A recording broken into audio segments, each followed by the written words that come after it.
ডেলিভারির পর যখন আমার জ্ঞান ফিরে তখন আমার শাশুড়ি মা আমার মাথায় হাত বুলিয়ে দিয়ে বলে, আল্লাহর রহমতে তোর একটা ফুটফুটে মেয়ে হয়েছে রে মা। আমি এ কথা শুনে মুচকি হেসে দিলাম। পাশ থেকে বাবু কোলে নিয়ে আমার ননদ হেসে বলল, ভাবি দেখো কেমন ড্যাব ড্যাব করে আমার দিকে তাকিয়ে আছে, একেবারে ভাইয়ার মতন হয়েছে। তখন শাশুড়ি মা আমার ননদকে ধমক দিয়ে বলল, বেশি কথা না বলে বাচ্চাটাকে তোর ভাবির কাছে দে, ও ওর মেয়েকে একটু ছুঁয়ে দেখুক। আমার কান দিয়ে এসব কথা যাচ্ছে না। আমি তাকিয়ে আছি দরজার দিকে কাঙ্ক্ষিত মানুষটাকে দেখার জন্য, কিন্তু দরজার দিকে তাকিয়ে দেখলাম আমার ভাইয়া এসে হাজির। ভাইয়াকে দেখে আমি কান্না করে দিলাম। যে নিজের সন্তানটাকেও দেখতে আসলো না, আমাকে না হয় সে ভালোবাসেনি, তার জন্য কি সে তার নিজের মেয়েটাকেও দেখতে আসবে না? এসব কথা ভেবে ভাইয়ের দিকে তাকিয়ে ফুপিয়ে ফুপিয়ে আমি কান্না করে দিলাম। ভাইয়া আমার হাত ধরে বলল, আমাকে মাফ করে দিস রে বোন, আমি ভুল মানুষের হাতে তোকে তুলে দিয়েছি। এই নিয়ে হাজারবার কল করেছি তোর স্বামীকে, সে একবারও রিসিভ করেনি। আমি শুধু তোর শাশুড়ির কথায় আত্মীয়তা করে আমি তোর জীবনটাকে নষ্ট করে দিলাম। আমার শাশুড়ি শব্দহীন কান্না করছে। আমার শাশুড়ি আমার ননদকে বলল, অনেক হয়েছে, তুই তোর ভাইকে ফোন কর, এই মেয়েটার জন্য ওর বউকে এভাবে অবহেলা করতে পারে না। আমার ননদ দুইবার কল করে আমার স্বামীর নাম্বারে, কিন্তু সে কেটে দিয়েছে, ফোন রিসিভ করছে না। আমার শাশুড়ি মা তখন আমার হাত ধরে বলল, পারলে এই বুড়ো মানুষটাকে মাফ করে দিস, ছেলের ছন্ন ছাড়া জীবন কোনো মা মেনে নিবে না। ওর সুখের কথা চিন্তা করে তোকে বউ করে এনেছিলাম, ভাবিনি আমার ছেলে অতীত থেকে বের হতে পারবে না। তুই তোর মেয়েটাকে নিয়ে তোর ভাইয়ের সাথে নিজের বাড়িতে চলে যা। এ কথা বলে হাসপাতাল থেকে বেরিয়ে গেল আমার শাশুড়ি। আমার শাশুড়ি আর ননদ বাড়িতে পৌঁছে গিয়ে দেখলো আমার স্বামী ড্রয়িং রুমে সোফায় শুয়ে আছে। আমার শাশুড়ি আমার স্বামীকে দেখে কোনো কিছু না ভেবেই গিয়েই ঠাস ঠাস করে চড় দিল। আমার স্বামী অবাক হয়ে তার মায়ের দিকে তাকিয়ে আছে। যেই মেয়েটাকে এত ভালোবাসার পরেও বিয়ে করে 3 দিনের মাথায় অন্য ছেলের হাত ধরে যেই মেয়ে চলে গিয়েছে, তার জন্য নিজের জীবন নষ্ট করছিস, বাড়ির সবাইকে কষ্ট দিচ্ছিস, আর যেই মেয়েটা তোর একটু ভালোবাসা পাওয়ার জন্য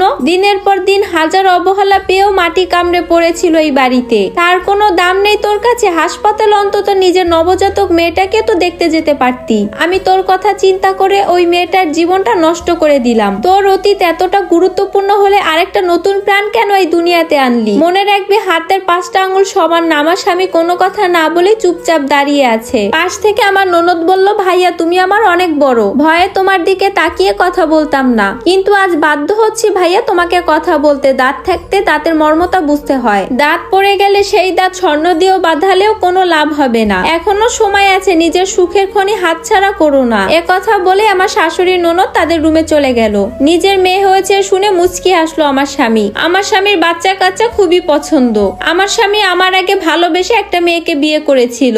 আমার স্বামীকে ঘুমের মধ্যে রেখে আরেকজনের হাত ধরে পালিয়ে গিয়েছিল সেই মেয়ে। এরপর আমার স্বামী সেই মেয়েকে অনেক খোঁজার চেষ্টা করেছিল, কিন্তু কোনো খোঁজ পায়নি। 6 মাস পর আমার স্বামীকে ডিভোর্স লেটার পাঠিয়েছিল। সেই মেয়ের কথা ছিল আমার স্বামীর নাকি টাকা পয়সা নেই, আর অনেক বড়লোক একটা ছেলের সাথে পরিচয় হয়, সে এরপর ওই ছেলের সাথে পালিয়ে যায়। এরপর থেকে আমার স্বামীর কোনো মেয়ের প্রতি ভালোবাসার বিশ্বাস উঠে গিয়েছিল। তার কাছে মেয়ে মানুষ মানেই অর্থলোভী। তার বাচ্চার ইচ্ছাটাও মরে গিয়েছিল, শুধুমাত্র তার মা আর তার বোনের কথা চিন্তা করে আমাকে বিয়ে করেছিল। এরপর আমার বিয়ের কয়েক মাসের মাথায় আমি প্রেগনেন্ট হয়ে যাই। ভেবেছিলাম হয়তো বাচ্চাটা হলে সবকিছুই ঠিক হয়ে যাবে। এরপর আমার মেয়ে হওয়ার 2 মাস পর আমি আমার বাবার বাড়িতেই ছিলাম। এভাবেই দেখতে দেখতে 2 মাস কেটে যায়। বাচ্চাটাকে একবারও দেখতে আসেনি আমার স্বামী। আমি তখন মেয়েটাকে খাওয়াচ্ছিলাম, এমন সময় কলিং বেলের শব্দ হলো। বাবা দরজা খুলে দেখতে পাচ্ছে আমার স্বামী এসেছে। মানুষটাকে খুব বিধ্বস্ত লাগছে। বাবার সামনে মাথা নিচু করে আছে সে। বাবা আমাকে ডেকে বলল, তোমাকে নিতে এসেছে তোমার স্বামী, তোমার কি মতামত? আমি কাছে এসে বললাম, তুমি যা বলবে তাই হবে, তোমার কথার অবাধ্য কখনো হয়নি বাবা।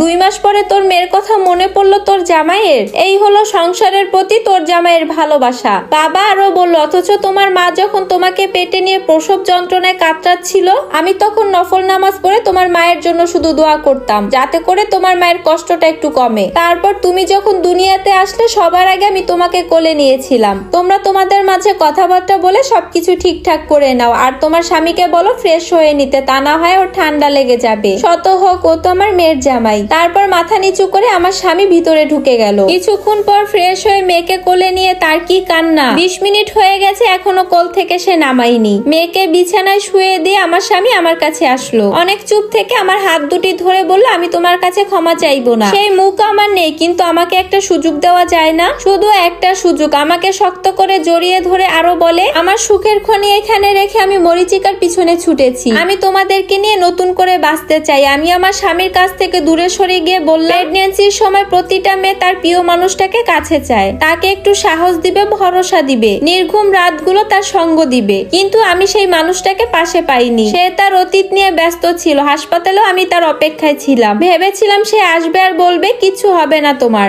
আমি আছি তো, তুমি আর আমার সন্তান সুস্থভাবে আসবে। কিন্তু তুমি আসনি। শারীরিক কষ্ট থেকে মানসিক যন্ত্রণা বেশি সহ্য করেছিলাম। আমি সেই দিনগুলো আর ফিরে পাবো না। আমার স্বামী তখন কান্না করে বলল, আমাকে একটা বারের জন্য তুমি সুযোগ দাও, দেখবে আমি আর কখনো ভুল করব না। আমি প্রমাণ করে দিব যে আমি পৃথিবীর শ্রেষ্ঠ স্বামী আর শ্রেষ্ঠ বাবা হব। আমার মেয়েটার দিকে তাকিয়ে আমাকে একটা বারের জন্য সুযোগ দাও। মানুষ তো ভুল করে, ভুল সংশোধনেরও সুযোগ দাও আমাকে। পরের দিন আমি আমার বাবার থেকে বিদায় নিয়ে চলে গেলাম শ্বশুর বাড়ি। শ্বশুর বাড়িতে গিয়ে ননদ, শাশুড়ি সবাই তো আমার মেয়েকে পেয়ে খুশিতে সবাই আত্মহারা। আমার শাশুড়ি আমাকে দেখে বলল, আমি খুব খুশি হয়েছি, তুই ফিরে এসেছিস। একটা কথা সবসময় মাথায় রাখবি, দূরত্বেই গুরুত্ব বাড়ে। যদি সে তোকে ভালোবাসে, আমার ছেলে যে তোকে ভালোবাসে সেটা সে আগে বুঝতে পারেনি। যখন দূরত্ব পালো তখনই ও বুঝতে পারলো যে ও তোকে কতটা ভালোবাসে। শাশুড়ি মায়ের সাথে আমি অনেক কথা বলছিলাম। রাতের বেলা খাবার শেষে মেয়েকে রুমে নিয়ে গেলাম। আমি আমার মেয়েকে নিয়ে ঘুমিয়ে পড়লাম। মধ্যরাতে আমার স্বামী আমার দিকে আর আমার মেয়ের দিকে তাকিয়ে থেকে বলল, আমার সুখের খনি, আমার আবার বেঁচে থাকার কারণ। ভুল করেছি মরিচিকার পিছনে ছুটে, আর সেই পথে যাব না, তোমাদেরকে নিয়ে আবার নতুন করে শুরু করব। এরপর আমার স্বামী মেয়ের অন্য পাশে শুয়ে পড়লো। আর এই সম্পূর্ণ স্টোরিটা একটা আপুর লাইফ থেকে নেওয়া। আমাদের সমাজে এমন পুরুষ আছে যারা কিনা নিজের বউয়ের ভালোবাসা বুঝতে পারে না।